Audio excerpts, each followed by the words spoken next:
Breaking news చూస్తున్నాం. Telangana RTC కార్మికుల సమస్యల పరిష్కారమే ధ్యేయంగా రాష్ట్ర ప్రభుత్వం కీలక ముందడుగు వేసింది.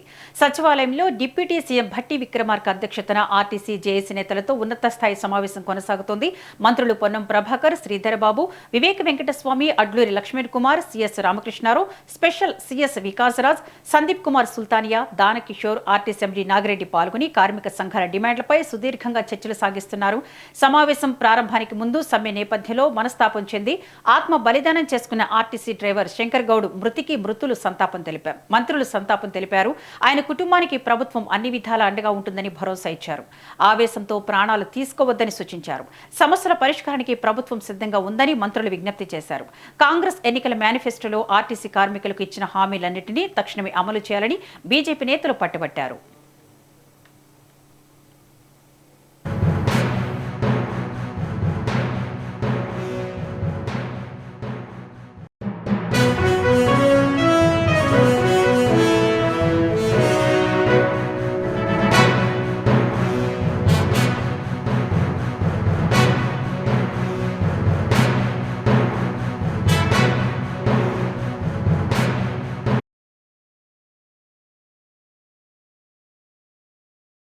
సమావేశం ప్రారంభానికి ముందు సమ్మె నేపథ్యంలో మనస్తాపం చెంది ఆత్మ బలిదానం చేసుకున్న ఆర్టీసీ డ్రైవర్ శంకర్ గౌడ్ మృతికి మంత్రులు సంతాపం తెలిపారు. ఆయన కుటుంబానికి ప్రభుత్వం అన్ని విధాల అండగా ఉంటుందని భరోసా ఇచ్చారు. ఆవేశంతో ప్రాణాలు తీసుకోవద్దని సూచించారు. సమస్యల పరిష్కారానికి ప్రభుత్వం సిద్ధంగా ఉందని మంత్రులు విజ్ఞప్తి చేశారు. కాంగ్రెస్ ఎన్నికల మేనిఫెస్టోలో ఆర్టీసీ కార్మికులకు ఇచ్చిన హామీలన్నింటినీ తక్షణమే అమలు చేయాలని జేఏసీ నేతలు పట్టుబట్టారు. ఇదే అంశానికి సంబంధించి మరింత సమాచారం మా ప్రతినిధి రామకృష్ణ అందిస్తారు. రామకృష్ణ, చెప్పండి, ఈ భేటీలో జేఏసీ నేతలు ఎవరెవరు పాల్గొన్నారు? చర్చలు ఫలించే అవకాశం ఉందా?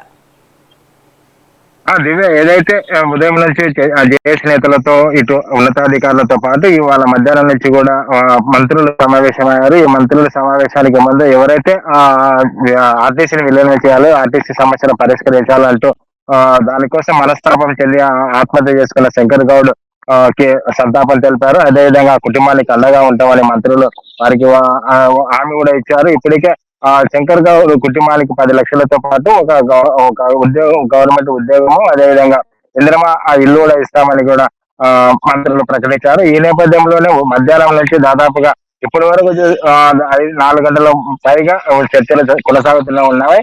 ఇరు వర్గాల మధ్య సానుకూలంగా చర్చలు అయితే కొనసాగుతున్నాయో తెలుస్తుంది. ఏవైతే జేఏసీ నేతలు ఆర్టీసీ కార్మిక సంఘాలు ఏవైతే ప్రధాన డిమాండ్లు 33 డిమాండ్లు ఏవైతే పెట్టావో ఆ డిమాండ్లకు అనుకూలంగానే ప్రభుత్వం స్పందిస్తున్నట్టు తెలుస్తుంది. వాటికి మరోవైపు వాటి ఏవైతే సమస్యలు ఉన్నాయో వాటిని ప్రధానంగా చర్చిస్తున్నారు. ముఖ్యంగా ప్రతి అంశాన్ని ఏ విధంగా క్షుణ్ణంగా చర్చిస్తూ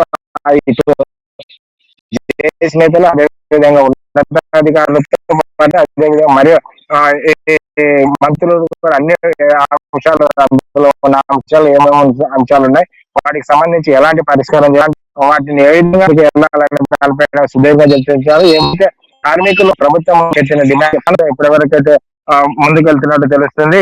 ఈ సమ్మెలో విరమించడం ధ్యేయంగా ఈ చర్చలు అయితే కొనసాగుతున్నట్టు తెలుస్తుంది. ఎందుకంటే ఇప్పటికే దాదాపు 3 రోజుల పాటు సమ్మె కొనసాగుతున్న నేపథ్యంలో ఇప్పటికే 4 ఆత్మహత్య ప్రయత్నం చేయడం, ఒకరు మృతి చెందడం తీవ్ర విషాదం నెలకొందిగా. ఇట్లాంటివి మరోసారి జరగకుండా ఉండేందుకే ప్రభుత్వం చర్యలు తీసుకుంటుంది. ఏదైతే గత ప్రభుత్వం అది కాకుండా ఈ ప్రభుత్వం ప్రజాపాలన ప్రభుత్వం కాబట్టి ప్రజలకు అనుకూలంగా ఉంది. కార్మిక ప్రజాపాలనంగా ప్రభుత్వం వివరిస్తుంది కాబట్టి ఇప్పటి వరకు లేట్ కావడానికి ప్రధాన కారణం ఏదైతే ఉందో అసెంబ్లీ సమావేశాలు కావడం కానీ, అదేవిధంగా ఇతర రాష్ట్రాల ఎన్నికల నిర్వహణ, దీనికి సంబంధించి ఇటు ముఖ్యమంత్రి, డిప్యూటీ సీఎం వీళ్ళందరూ మంత్రులు కూడా వివిధ రాష్ట్రాల పర్యటనలో ఉన్న నేపథ్యంలో కార్మికుల సమ్మెకు వెళ్ళడం భారం కాబట్టి ఇక ముందు ఇలాంటి చర్చలు ఏదైతే ఉన్నాయో, ఏ సమస్యలు ఉన్నాయో ఆ సమస్యల పరిష్కారం కోసం ప్రభుత్వం సిద్ధంగా ఉంది.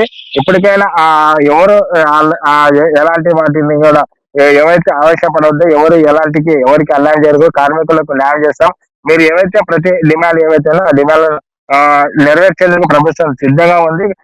దీనికి సంబంధించి ఇప్పటికే ఒక కమిటీ వేసాం, కమిటీ కూడా చర్చిస్తుంది. అయితే ఏదైతే ప్రధానంగా 3 అంశాలు ఏవైతే ఉన్నామో, ఆర్టీసీ విలీనము, అదేవిధంగా యూనియన్ల పునరుద్ధరణకు దీనికి సంబంధించి ఒకవేళ వేస్తే మరొకటి ఉన్నతాధికారులతో అదేవిధంగా జేఏసీ నేతలకు కలిపి ఒక సంయుక్తంగా కలిసి ఆలోచన ఉన్నట్టు విచారణ తెలుస్తుంది. ఈ కమిటీకి ఒక కాల పరిమితితో పాటు మేము అంశాలు ఉన్నాయి, ఏమేమి చర్చించాలి, ఎప్పుడు కూడా దానికి క్లియర్ చేసేయాలనే విషయాలు కూడా చర్చలు ఇప్పటికైతే ఇంకా చర్చలు అయితే దాదాపుగా 5 గంటల పైగా చర్చలు అయితే అవుతున్నాయి.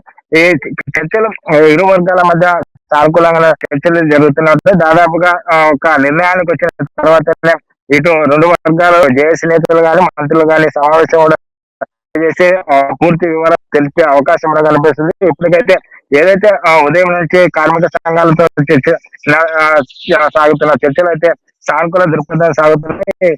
కాబట్టి ఇటువంటి అందరూ ఎవరు ఆధారపడకుండా కార్మికుల పక్షపాతంగా ప్రభుత్వం కాబట్టి ఇకనైనా ఇప్పటి నుంచి అందరూ సానుకూలంగా ఉంటున్నాము, అందరికి ముందుకెళ్తాము, మీ సమస్యల పరిష్కారం చేస్తామని ముందుకు వెళ్తున్నారు కాబట్టి సమస్యల పరిష్కారం కోసం ఈ రెండు సానుకూలంగా